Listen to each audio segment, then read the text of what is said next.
This is my 6-week training program for my client. So throughout the 6-week training program that I will create, my client Ellie is hoping to see improvements to her cardiovascular endurance. She is looking to improve in this area due to her passion for football, which she plays throughout the week at a high level. Improving her aerobic endurance will allow Ellie to work for longer throughout a 90-minute game, and this means that she can perform at a higher level for a longer period of time. I will try to improve Ellie's cardiovascular stamina by including progression into every session that she participates in.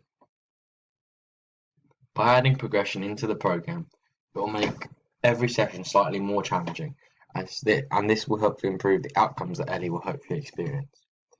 To make sure that Ellie finds a session challenging and doesn't get bored of the program too quickly, I will also make sure that I vary the type of exercises and activities that are included in the program. If Ellie finds the sessions too easy and boring, then this could have an effect on the amount of effort she puts in and how motivated she is to complete the session. Although I will try to make each session a challenge for Ellie so that we can see a good level of improvement, I'll also make sure that the session is not too difficult or strenuous, as this could have a negative effect and could cause injury and fatigue. I will avoid this problem by making sure Ellie does not overtrain and that she has enough time to rest and recover after every session. Before planning the program, I must take into account Ellie's health and lifestyle. I carried out a PARQ test on Ellie to help understand any physical or mental conditions she may suffer from or have suffered from in the past. The results from the questionnaire showed that Ellie is both physically and mentally healthy, and that she has no heart conditions or previous injuries that may stop her from participating in activities. She does, however, suffer from shin splints, which means that I may have to modify certain exercises that could affect Ellie's shins when performing. I also needed to work out Ellie's maximum heart rate and her aerobic and anaerobic training zones. The maximum heart rate is calculated by subtracting Ellie's age from 220. This gave me a maximum heart rate of 202. Now that I have Ellie's maximum heart rate, I'm able to work out the specific training zones that she will need to work in if she wants to see any improvements to her aerobic fitness. To work out Ellie's aerobic training zone, I need to work out 60 and 80% of her heart rate range. These values are 144 and 173. This means that if Ellie wants to see improvements to her cardiovascular fitness, she needs to be working between 144 and 173 beats per minute. However, Ellie can also participate in anaerobic training, such as HIIT, which is high intensity interval training, which also has proven benefits to aerobic fitness levels. If Ellie wants to work anaerobically, she needs to work between 80% and 90% of her heart rate range, which is between 173 and 187 beats per minute. A barrier to Ellie's training could be the amount of time that she has within the week to train, as she has college, work, and club football matches and training that all take up time throughout her week. This will affect how many training sessions that can be done and the duration of each session. Ellie does have history of previous exercise, and so this means that she won't be new to training, therefore it will be easier for Ellie to understand each session and hopefully meaning she will be able to perform better.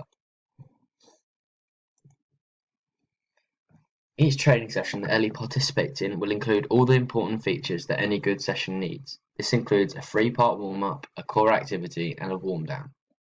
The warm-up will start with some static stretching, which will include stretches that target all areas of the body, both upper and lower. The main areas that will be targeted during stretching is the legs and the lower body area.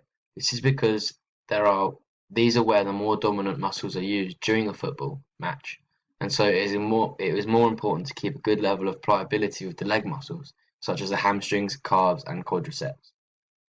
The next part to warm up is dynamic stretching, which again will be focused around the lower body due to the relevant muscles that will be used. Stretches like walking lunges, calf steps, and leg swings will all be included, and these are great stretches for the muscles in the lower leg. The next part is a pulse raiser, which is important because we need Ellie's heart rate to be elevated above resting levels so that she can transport enough oxygen around her body to match the demand of oxygen for her working muscles. This will allow Ellie's body to be prepared for exercise and therefore making it less of a challenge and reducing the risk of injury. The session will also consist of a cool down. Cool down is equally as important as a warm-up as it prevents things like injury and cramp. It also speeds up recovery and means that Ellie will have more time to prepare for the next session. The cool down will aim to relieve any buildup of lactic acid in the leg muscles after the workout. This is because if Ellie does anaerobic training, it will result in a buildup of lactic acid happening, and therefore it is essential that a cool down is carried out. The training program will consist of 2 sessions a week for the 6 weeks. It will look something like this on the screen. I've decided to only do 2 sessions a week for the 6 weeks as I feel due to the amount of football and work Ellie does during the week, any more time than this amount of training would leave Ellie feeling fatigued and without adequate time to rest and recover. The table is designed to help show Ellie's daily schedule for the next 6 weeks. It consists of both her normal daily activities such as going to college, going to work and playing football, and also the times of her new training program. Ellie is at college 5 days a week and works for one of these days as well.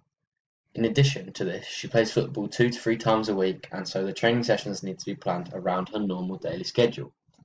Therefore, I have planned for a training session on a Tuesday and a Sunday, as this allows for rest and recovery time between training sessions and her playing football.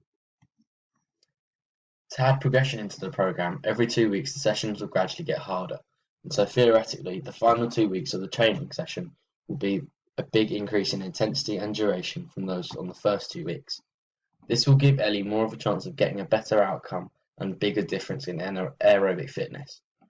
The sessions will progress by having shorter rest, harder intensity and resistance, and slightly longer in duration.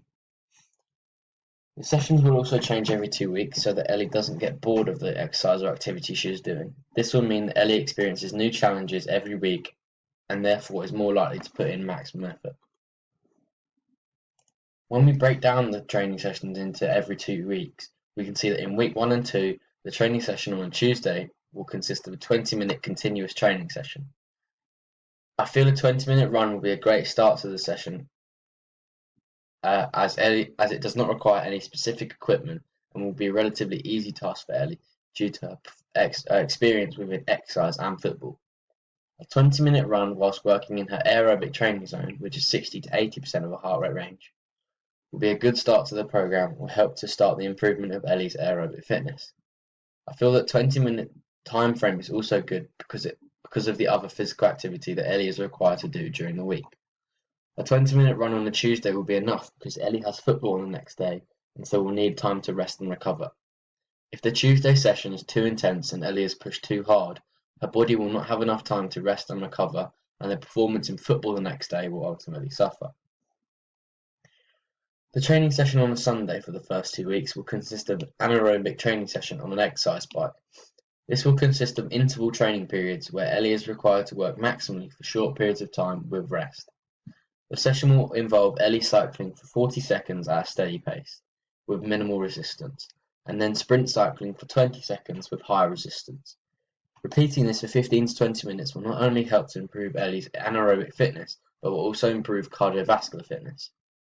This training is known as HIIT training or interval training, as the participant is working maximally for a short period of time and then working at a lower intensity for slightly longer. I feel as though this higher intensity session will be better for Ellie to do on the Sunday, as it gives her enough time to recover before her session on a Tuesday. In week 3 and 4, the training session on a Tuesday will consist of a HIIT workout. The session will have 7 exercises which will each be repeated 4 times. Ellie will work for 20 seconds and rest for 10 seconds. The first exercise is low fast feet and air punches. This will get Ellie's heart rate up and her aerobic and anaerobic fitness improved massively. The next exercise will see Ellie do 8 straight air punches, shuffle across 4 to 5 steps and do 8 high air punches. This again will be repeated 4 times and Ellie will work for 20 seconds. The third exercise is lunge jumps. Ellie will lunge on one leg and jump so that she lands in lunge position but working on the other leg. Working again for 20 seconds and repeating the exercise 4 times. Next we'll see Ellie perform the walkout press-ups. Standing up straight, Ellie will bend down and walk out with her hands until she is in a press-up position. She will then do a press-up and walk back and stand up. If Ellie finds this too challenging, the press-up can be performed on the knees to lower the intensity. The fifth exercise is squat jumps. In a squat position, Ellie will jump up and land so that she's in the squat position again. Like all the exercises, this will help to get Ellie's heart rate up and improve her aerobic fitness. Next exercise is a shuffle and touch. It involves Ellie standing up straight, then shuffling one step to the left and touching the ground, then shuffling back over to the middle and back and to the right and touching the ground.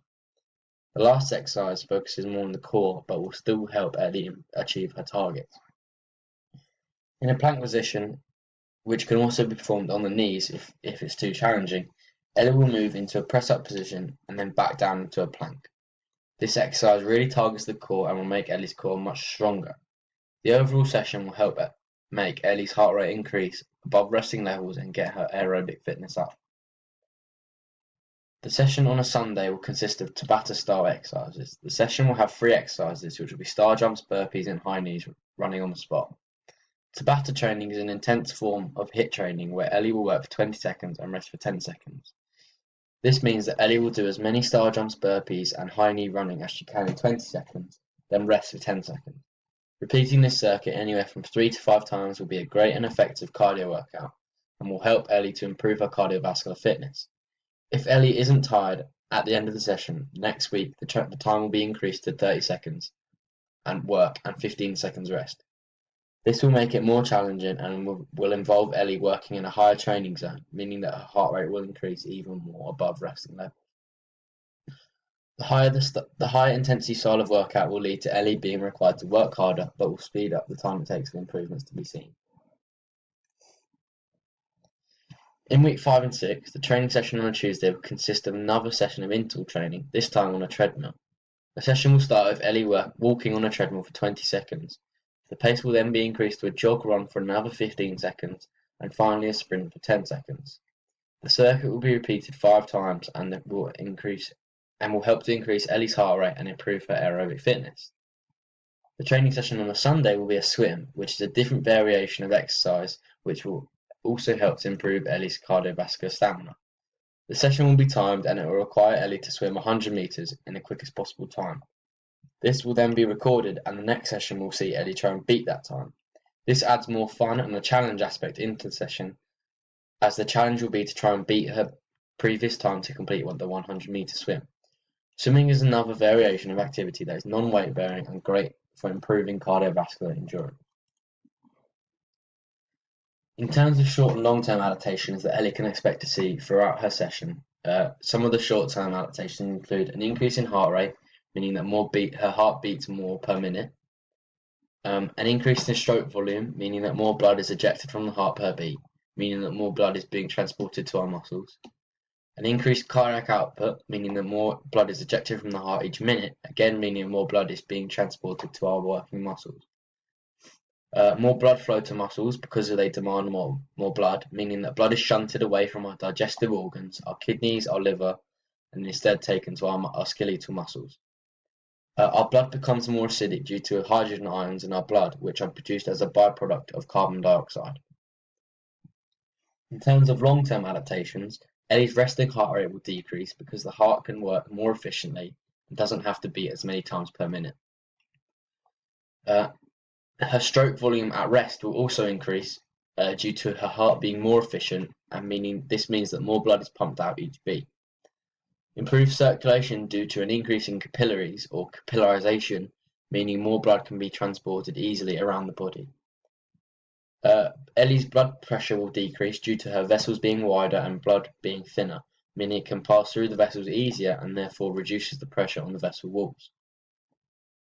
Increase in blood volume due to more red blood cells so that the muscles can be supplied with more oxygen at a faster rate.